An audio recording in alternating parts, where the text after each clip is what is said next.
예, 하나님께서는 지금으로부터 정확하게 78년 전 오늘 음성중앙교회를 세우셨습니다. 그래서 제가 우리 음성중앙교회와 동갑인 분이 누가 있나 찾아봤더니 이영자 권사님이 태어난 해에 저희 교회가 개척되어졌고, 그 다음 해에 우리 유점순 권사님이 태어나셨습니다. 예, 이렇게 이제 우리 교회가 이렇게 역사를 가지고 있습니다. 수많은 믿음의 선배들과 목회자들을 통해 우리 교회를 지금까지 보호하시고 함께하여 주시고 인도하신 우리 하나님께 감사와 영광의 박수 올려드렸으면 좋겠습니다. 예, 또한 이 한 부르심을 받고 한 몸을 이루어 예배하고 섬기며 하나님의 나라를 만들어가고 있는 믿음의 지체들에게, 우리 저와 뒷사람에게, 이제 교회의 생일이면 우리가 교회 아닙니까? 그죠? 주님의 지체이니까 서로 생일 축하합니다, 감사합니다, 이렇게 서로 박 주시면서 서로 응원과 지지에 인사를 하겠습니다. 인사할까요? 생일 축하합니다. 감사합니다. 네. 여러분, 건강한 교회는 어떤 교회일까요? 우리가 기본적으로 건강한 교회라고 한다면 성도의 수가 많은 교회, 수가 많으니까 재정도 굉장히 튼튼한 교회, 사람의 수가 많고 재정이 튼튼하니까 많은 일들을 감당하는 교회를 우리는 건강한 교회라고 그렇게 봅니다. 예, 맞습니다. 그럴 수 있습니다.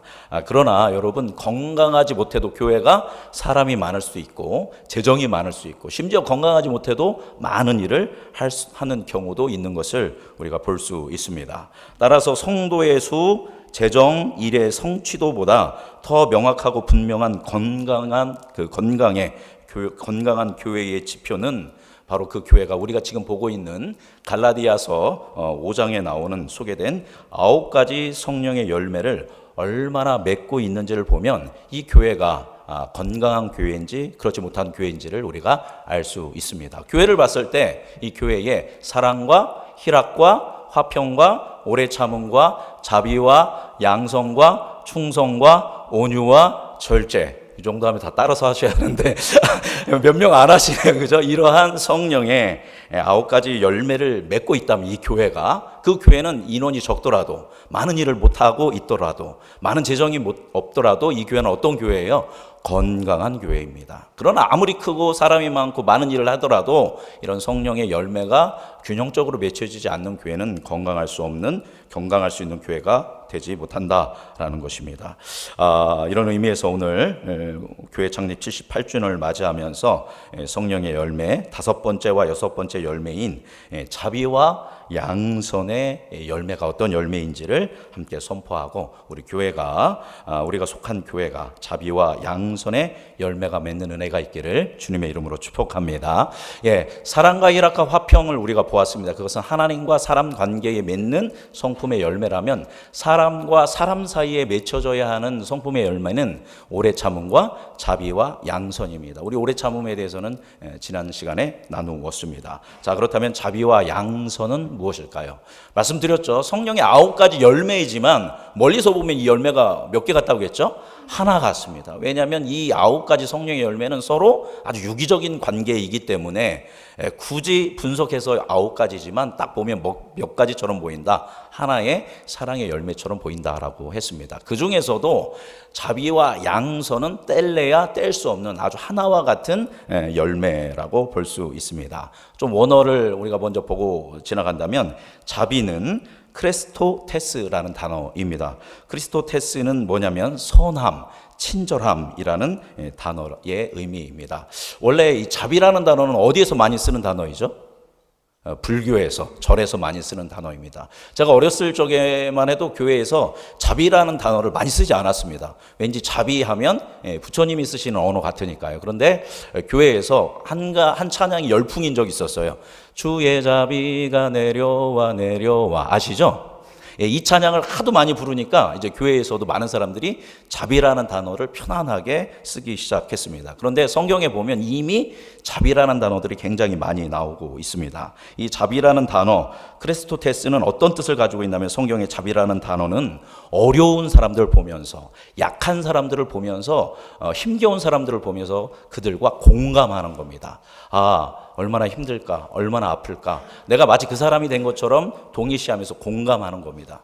공감해서 끝나는 것이 아니라 그 힘겹고 어려운 가운데 있는 사람들을 불쌍히 여기고 긍휼히 여기는 마음, 이 마음을 뭐라고 한다?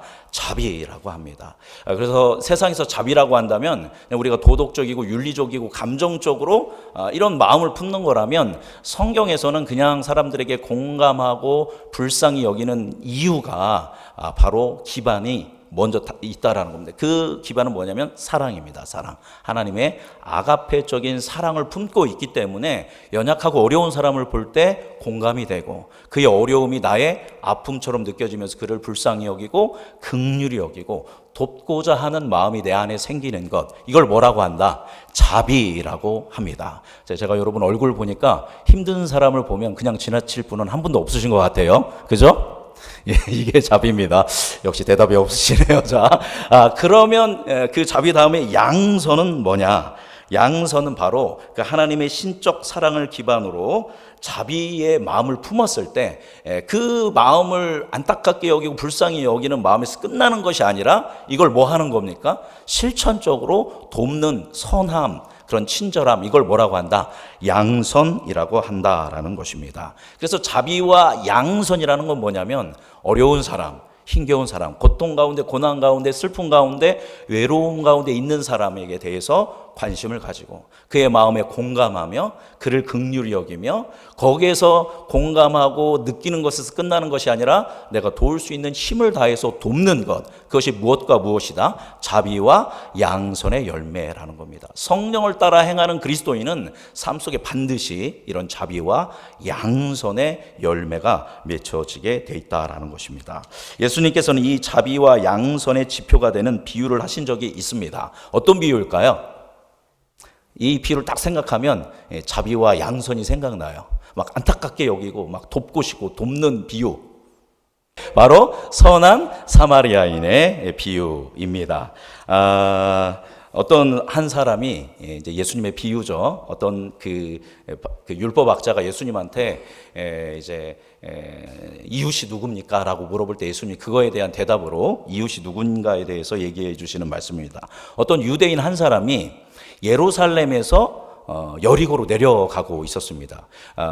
지리적으로 보면 예루살렘은 산에 있고 여리고는 해발보다 낮은 지역에 있습니다. 그래서 이 예루살렘에서 여리고로 내려가는 길이었는데 이 길이 굉장히 이스라엘에게는 중요하거든요. 왜냐하면 이스라엘 사람들이 남유다 지역에도 많이 살고 있지만 저 북쪽에 갈릴리 지역에도 많이 살고 있습니다. 그래서 갈릴리와 예루살렘에 오가는 그 많은 그 이동이 있는데 그 중간에 뭐가 있냐면 사마리아라는 나라가 있습니다. 원래 사마리아도 유대인이었지만 북이스라엘 사람들이 피가 섞여서 유대인들은 사마리아 사람들을 혼혈족이라고 하면서 아주 부정하게 여겼어요. 그래서 이스라엘 사람들은, 유대인들은 사마리아 땅을 지나가면 안 돼요. 사마리아 사람들도 여호와를 믿는데, 똑같은 하나님을 믿는데 사마리아 사람들을 부정하다 여기고 비판하고 조롱하고 무시했습니다. 그러니까 사마리아 땅을 거쳐서 갈릴리로 올라가질 않습니다. 그래서 어떻게 하냐면 갈릴리에서 내려올 때는 요단강을 건너서 요르단 쪽으로 쭉 이렇게 내려와서 그 강을 건넙니다. 그 강을 건너면 거기가 여리고입니다. 그래서 그 여리고에서 쭉 올라가면 예루살렘이 나오는 겁니다. 이해하셨죠? 여기가 갈릴리가 있고 여기가 예루살렘이 있는데 중간에 뭐가 있어요? 사마리아가 있습니다. 그러니까 일로 지나가는 건 부정하니까 이렇게 돌아서 가는데 반드시 거쳐야 하는 도시가 어디냐면 여리고입니다. 여리고에서 보내고 그 다음 여리고에서 예루살렘으로 올라가는 길입니다. 그러니까 많은 사람의 유동인구가 있는 아주 중요한 길입니다. 그런데 이 길이 꾸불꾸불한 길인데 뭐가 많았을까요?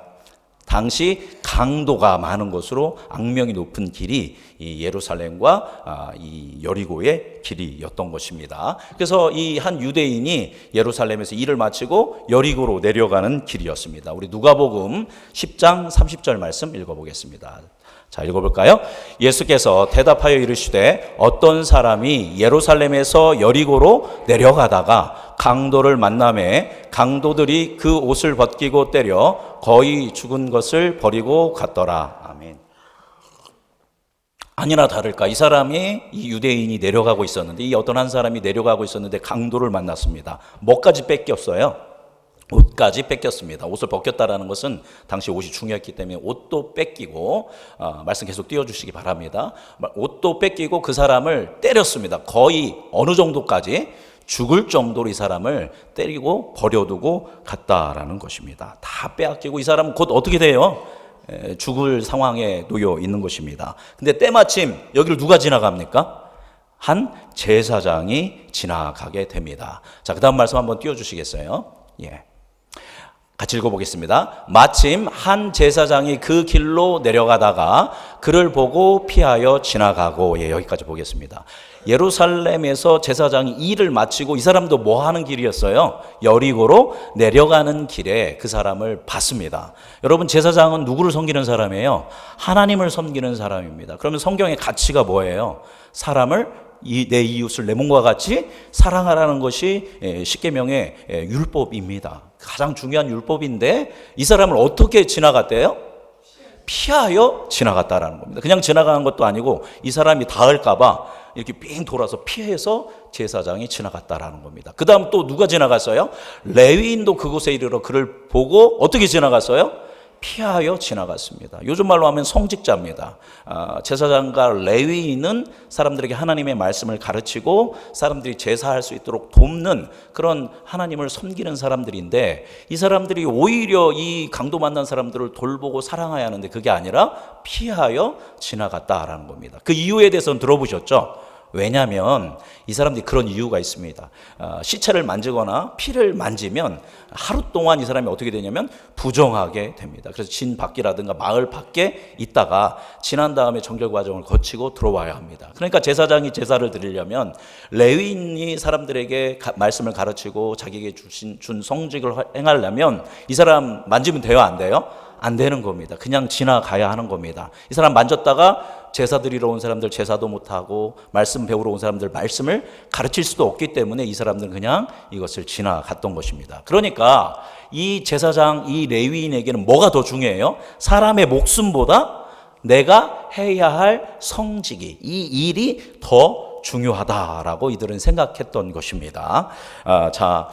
이게 어떤 심리일까 제가 좀 묵상하고 고민해 봤습니다. 그러다가 제가 이제 아들이 이제 중학교 2학년 예준이죠. 예준이하고 밤에 제가 톨스토이의 부활이라는 책을, 두꺼운 책을 매일같이 제가 읽어주고 있습니다. 거기 보면 네율로도프라는 남자 주인공이 나와요. 근데 이 사람이 원래 순결하고 굉장히 정의로운 이런 젊은 청년이었는데 타락을 하거든요. 타락을 했는데 여러 과정을 거쳐서 나중에 자신의 어떤 그런 악함을 보고 이제 참회의 눈물을 흘립니다. 주여 부르짖으면서 내가 잘못했구나 하면서 막 참회의 눈물을 흘립니다. 이 눈물은 아름다운 눈물입니까? 추한 눈물입니까? 아름다운 눈물이죠. 참회의 눈물이니까. 근데 톨스토이는 더 한 번 가서 이 눈물의 의미를 다시 한번 분석했는데 이 눈물이 선한 눈물인 동시에 악한 눈물이었다라고 기록하고 있습니다. 선한 눈물은 말 그대로 순수한 겁니다. 깨끗하고 자기의 마음에 안타까워하면서 그 죄에 누군가를, 한 여인을 타락하게 했던 그런 것에 대한 자책감으로 정말 통회하는 마음으로 흘린 눈물이었지만, 악의 눈물은 뭐냐면 이렇게 눈물을 흘리면서 이렇게 통회하고 있는 자기가 뭐해 보여요? 멋있어 보여요. 나는 얼마나 윤리적인가.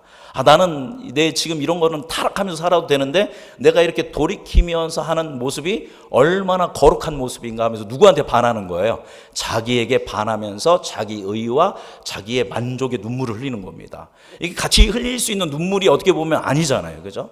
이게 누구의 모습이라는 거예요? 인간의 모습입니다. 참회를 하고 있으면서도 누구를 보고 있어요? 나를 보면서 나의 의의를 드러내는 어떤 이런 모습이다라는 겁니다. 지금 누가 그랬다라는 거예요? 제사장과 레위인이 그 길을 가면서 두 마음이 있는 것입니다. 내가 도와줘야 하는데 돌보지 못하는 이유는 뭐 때문이다? 내가 하나님을 섬기고 하나님의 일을 해야 하는 사람이다. 이거 봐라. 나는 얼마나 좋은 제사장인가, 얼마나 좋은 레위인인가 하면서 그 마음에 이 두 마음이 있었다라는 겁니다. 정작 하나님이 원하시는 건 뭐였을까요? 그 사람의 생명을 살리는 거인데 자기들은 그러면서 제사장으로서 레위인으로서 자기가 맡겨진 이 일에 대해서 만족을 누리면서 그 길을 갔을 것입니다. 저도 비슷한 경험이 있습니다. 제가 30대 중반일 때 수원에서 큰 청년부를 맡고 있었습니다. 한 평균 50명, 많이 나오면 7, 80명 나오는 그런 청년부였는데 청년부를 맡아서 열심히 하고 있어서 부흥 집회를 준비하고 있었어요. 그래서 당시 유명한 찬양 사역자인 이제 강명식 선교 그 찬양 사역자를 불러서 청년들이 사람들 초청해가지고 큰 것을 준비하고 있었는데 그때 때마침 저희 아버님이 소천하셨습니다. 하나님의 부르심을 받고 오랜 병상 생활을 하시다가 부름을 받으셨습니다. 그래서 이제 제가 이제 내려가서 2박 3일 동안 상주로서 열심히 이제 장례 일정을 마쳤습니다. 그런데 아버지 발인 날이 바로 청년부가 부흥 집회를 하는 날입니다. 그런데 저는 시골이니까 제가 충청남도 부여군 구룡면 동방리 동촌 172번지에서 살았으니까 저희는 화장을 하지 않고 아버지를 하관을 했습니다. 그래서 산소에 모셨습니다. 그러니까 그 과정이 굉장히 길었습니다. 그리고 굉장히 피곤했습니다. 그래서 오랜 시간이 이제 2박 3일 동안 그렇게 거의 밤새다시피 하고 그렇게 보낸 다음에 몸이 피곤한 상태였는데 그날 저녁이 부흥 집회인 겁니다. 그래서 제가 어떻게 했냐면 피곤한 눈을 비비면서 잠을 참으면서 청년부 부흥 집회를 위해서 갔습니다. 청년들이 목사님 저희가 잘 알아서 할게요. 이제 그렇게 뭐 좋은 리더들도 있었고 그랬는데 그럴 수 없다 하면서 올라갔습니다. 올라가서 딱 거의 부흥 집회 시간 거의 다 돼서 와서 상복에서 딱 이 넥타이만 풀고 다 가서 강력하게 막 기도를 하면서 이 부흥을 위해서 막 기도했습니다. 여러분 제가 그런 사람입니다. 뭔가 멋져 보이지 않습니까? 그죠? 그 2박 3일 동안 그렇게 힘쓰고 애쓰고 막 했는데 졸리고 뭐 쉬어도 되는데 이 청년들과 함께 부흥을 이루기 위해서 그걸 가서 딱 맞춰서 거기서 지쳤는데도 열심히 했던 것입니다. 저의 마음은 순수했습니다. 그때 정말로 순수했고 내가 함께한 청년들과 함께 수원 지역의 수많은 젊은이들에게 복음을 증언하자라는 뜨거운 마음으로 제가 그렇게 올라와서 열심히 증언을 하고 말씀을 선포했습니다. 그러나 그런 마음이 대부분의 마음이었지만 제 마음 이면에는 어떤 마음이 있었을까요? 역시 나는 뭐한 종이야? 충성된 종이야. 아니나 다를까 막 청년들이 저를 보면서 목사님 어떻게 오셨어요? 막 그 눈망울로 저를 쳐다보고 같이 있는 부목사님들도 대단하다고 하고 담임 목사님도 지 목사 훌륭하다고 하고 그런 얘기를 들으면서 제 마음에 그죠? 마치 두 눈물을 흘리듯 충성된 마음도 있지만 그렇게 열심히 주님을 섬기고자 하고 청년들을 섬기고자 하는 마음도 있지만 하나님이 받으셔야 할 영광을 스스로 받고 내 의의를 드러내고 나는 얼마나 좋은 사역자인가라고 하면서 젖어드는 제 마음이 있었던 겁니다. 그래서 인간의 마음엔 그 두 마음이 있기 때문에 이런 마음이 싸울 때 우리는 뭐 해야 할까요? 선택해야 합니다. 하나님이 기뻐하시는 것이 무엇이고 하나님이 원하시지 않는 것이 무엇인지를 잘 선택해야 하는데 이 제사장과 레위인은 그저 잘못된 선택을 한 것입니다. 만약 이들이 그 상태로 내려가서 집회를 한다든가 말씀을 가르친다든가 또 제사를 지낸다고 보겠습니다. 그렇게 하면 그 사람은 어떻게 되는 거예요? 죽는 것입니다. 그죠? 그 강도 만난 사람은 죽는 것이죠. 누군가의 아들이고 누군가의 아버지일 수 있고 누군가의 남편일 수 있는 이 사람, 제사장이 도와줬다면, 레위인이 도와주었다면 살 수 있는 이 사람이 죽게 되는 겁니다. 한 사람의 죽음이 아니라 그 가문의 죽음이고 그 공동체의 슬픔을 이 제사장과 레위인이 가져오게 되는 겁니다. 만약 이들이 주님의 거룩한 일을 하기 위해서 내가 이렇게 했습니다라고 했다면 예수님이 이 사람들을 뭐 해줘야 돼요? 칭찬하셔야죠. 자, 바리새인 이 제사장을 봐라, 이 레위인을 봐라, 얼마나 열심히냐. 그런데 예수님은 이들에게 긍정적인 평가를 내리지 않았다라는 것입니다. 오히려 이때 이 사람을 보고 이 강도 만난 사람을 보고 반응한 사람은 바로 오늘 말씀처럼 자비와 양선을 가지고 반응한 사람, 바로 선한 사마리아인이었다라는 것입니다. 이 선한 사마리아인 역시 중요한 업무가 있던 사람으로 보입니다. 왜냐하면 예루살렘과 그 여리고에 오르내리는 길은 주로 누가 다니는 길이겠어요? 당연히 유대인들이 다니는 길입니다. 누구는 좀 피해야 할 길입니까? 사마리아인들은 유대인들이 부정하다 여기고 무시하고 또 공격하는 존재이기 때문에 사마리아 사람들이 쉽게 다닐 길이 아닌데, 사마리아 사람들이 물론 여행 중이었지만 중요한 일이 있기 때문에 이 여행을, 이 길을, 이 유대인들이 다니는 길을 가고 있었다라는 것입니다. 그런데 예루살렘으로 가는 길에 이 유대인들이 부정하게 여기는 제사장이라든가 레위인들은 사마리아인을 사람 취급도 하지 않았겠죠. 그런데 이 사람은 자기가 해야 할 중요한 업무보다 누가 중요했을까요? 사람을 중요시 여겼다라는 것입니다. 죽음의 위기에 있는 그 사람의 어려운 상황과 처지를 공감하고 불쌍히 여기는 하나님 아버지의 마음이 이 사마리아 사람에게 있었기 때문이다라는 것이죠. 그래서 이제 강도 만난 사람을 봤을 때 이 사람 가운데, 이 사마리아 사람 가운데 그를 향한 공감이 일어났습니다. 얼마나 힘들까? 저 사람 죽게 생겼네 했을 때 공감이 일어났고, 그 공감 후에 그 사람을 불쌍히 여기고 긍휼히 여기는 마음이 생겼습니다. 이게 뭐죠? 자비입니다. 자비. 이 자비는 누구에게 기인하는 거냐면 하나님의 사랑에, 하나님의 선하심에 기반하는 그 자비로 공감과 긍휼히 여기는 마음을 이가 품었다라는 것입니다. 그리고 그는 어떻게 했을까요? 거기서 끝나는 것이 아니라 적극적인 양손으로 그에게 다가갔다라는 것입니다. 자, 다음 말씀 한번 띄워주시기 바랍니다. 같이 읽어보겠습니다. 어떤 사마리아 사람은 여행하는 중 거기 이르러 그를 보고 불쌍히 여겨 가까이 가서 기름과 포도주를 그 상처에 붓고 싸매고 자기 짐승에 태워 주막으로 데리고 가서 돌보아 주니라. 아멘. 사마리아 사람들도 모세 오경을 믿고 똑같이 여호와를 믿고 똑같이 율법을 준수하던 사람이었습니다. 근데 이 어떤 사람은 가다가 그 사람을 보고 첫 번째 어떻게 여겼대요? 불쌍히 여겼습니다. 공감하고 긍휼히 여겼습니다. 그 다음에 어떻게 했어요? 그냥 그렇게 여기고 끝나면 안 되잖아요. 어떻게 했대요? 가까이 갔습니다. 가까이 가면 이 사람 어떻게 되냐면 부정해지거든요. 근데 가까이 갑니다. 가까이 가서 어떻게 합니까? 자기가 가지고 있는 기름, 자기가 가지고 있는 포도주로 그 상처 입은 부분을 소독하고 기름을 부어서, 당시 이제 감람유를 이제 그 약처럼, 바른 피부 약처럼 사용했었습니다. 그래서 감람유를 그 상처에 부었습니다. 그리고 그 벗은 몸을 뭐 해줬어요? 싸매어 주었습니다. 거기서 끝나는 게 아니죠. 뭐에 태워서? 자기 짐승에 태워서 주막으로 데리고 가서 거기서 어떻게 했대요? 돌보아 주었다라는 겁니다. 그냥 한 번 아이고 힘드네 하고 이렇게 하고 끝난 게 아니라 그 다음 계속 과정을 끝까지, 한 번 한 것이 아니라 끝까지 하면서 이 사람을 돌보아 주는 일을 행했다라고 이야기하고 있습니다. 그 다음에 또 어떻게 합니까? 다음 말씀 읽어보겠습니다.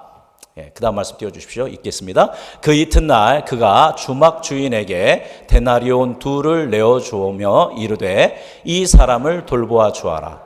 비용이 더 들면 내가 돌아올 때에 갚으리라 하였으니, 이 주막에서 자기 비용을 댄 다음에 이제 1데나리온은 하루 품삯입니다. 그래서 이 데나리온을 주면서 이 사람을 좀 뭐 해주십시오?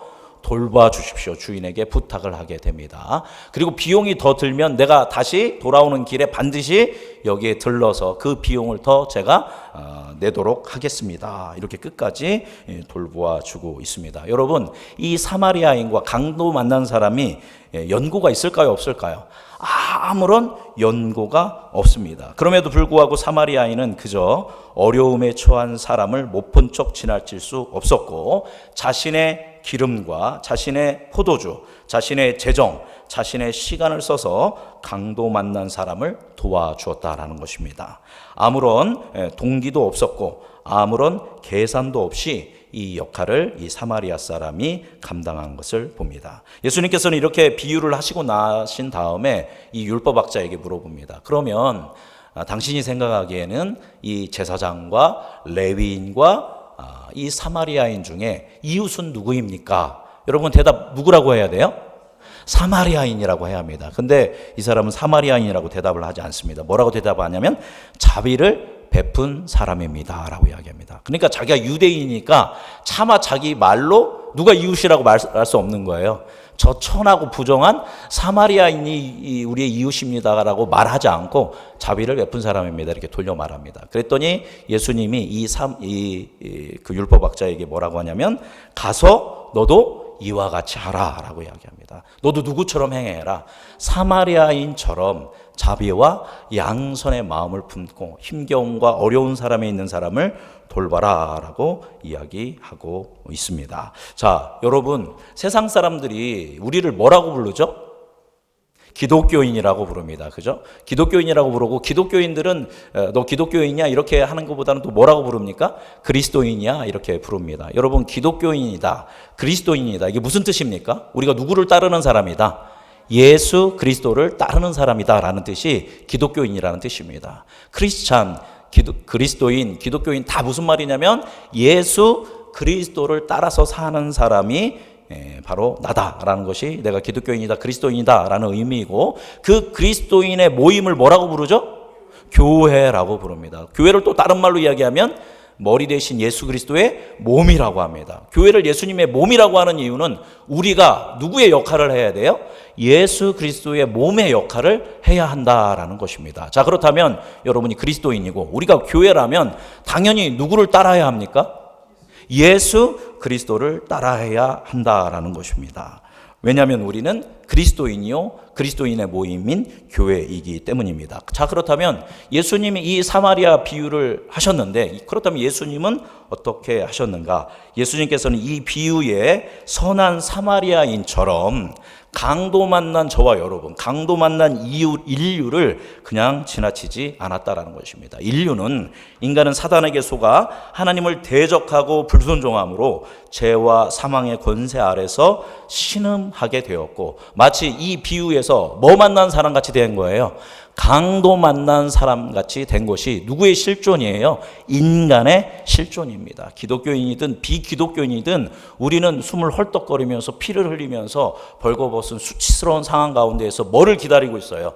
죽음과 멸망을 기다리고 있는 것이 우리의 모습이다라는 겁니다. 모든 인간의 모습입니다. 그런데 예수님은 사마리아인처럼 그러한 강도 만난 것 같은 인류를, 우리를 그냥 지나칠 수가 없었다라는 것입니다. 사마리아인이 그 사람에게 가까이 다가갔죠. 그죠? 그것처럼 예수님께서 가까이 어디로 다가오셨어요? 우리의 삶 속으로 들어오셨다라는 겁니다. 예수님께서는 성육신 하셨다라는 것입니다. 자, 그리고 이 선한 사마리아인이 가까이 다가와서 자신의 술과 자신의 포도주와 자신의 기름으로 이 사람을 돌봐주셨듯이, 치유해 주셨듯이 예수님은 이 땅에 오셔서 공생의 사역을 하시다가 십자가에서 무엇과 무엇을 쏟으셨어요? 물과 피를 쏟으심으로 우리를 치유하시고 우리를 새롭게 하시고 우리에게 생명의 길, 구원의 길을 열어주셨습니다. 그리고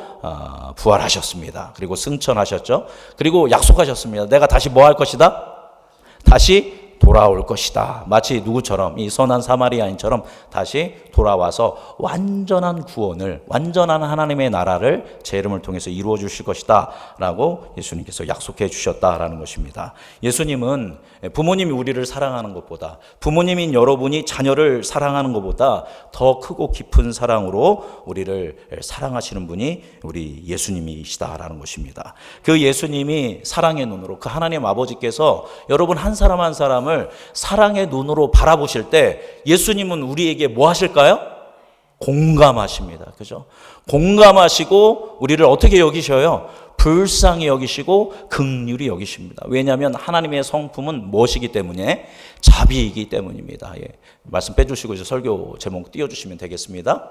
예. 하나님의 성품이 뭐이기 때문에? 자비로운 하나님이기 때문에 그 사랑 가운데에서 우리를 바라보시고 우리와 공감하시고 우리의 아픔과 우리의 슬픔과 우리의 외로움과 고독과 이 힘겨운 상황에 하나님은 긍휼히 여기시고 불쌍히 여기시는 분이 우리 하나님이며 우리 예수님인 줄 믿습니다. 그러나 거기서 끝나는 것이 아닙니다. 불쌍히 여기시는 것에서 끝나는 것이 아니라 양선, 우리를 구원하기 위해서 하나님이 성육신 하셨습니다. 인간이 되셔서 이 땅에 오셨고 하나님의 나라에 대해서 가르치셨고 그러한 강도 만난 우리를 구원하기 위해서 본인이 직접 십자가에 못 박혀서 죽으심으로 우리의 죄를 사하시고 부활하심으로 사망의 문제를 해결하시고 우리를 구원케 하여 주신 줄 믿습니다. 그리고 예수님 다시 오신다고 약속하셨습니다.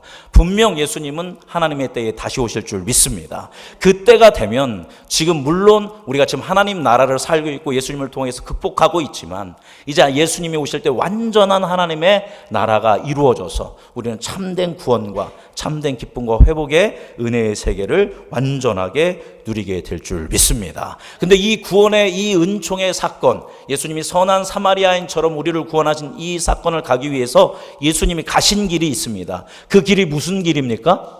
바로 십자가의 길이다라는 겁니다. 따라서 오늘 말씀과 연결한다면 십자가의 길은 죽음의 길, 사망의 길, 고통의 길 같지만 십자가의 길은 사랑의 길입니다.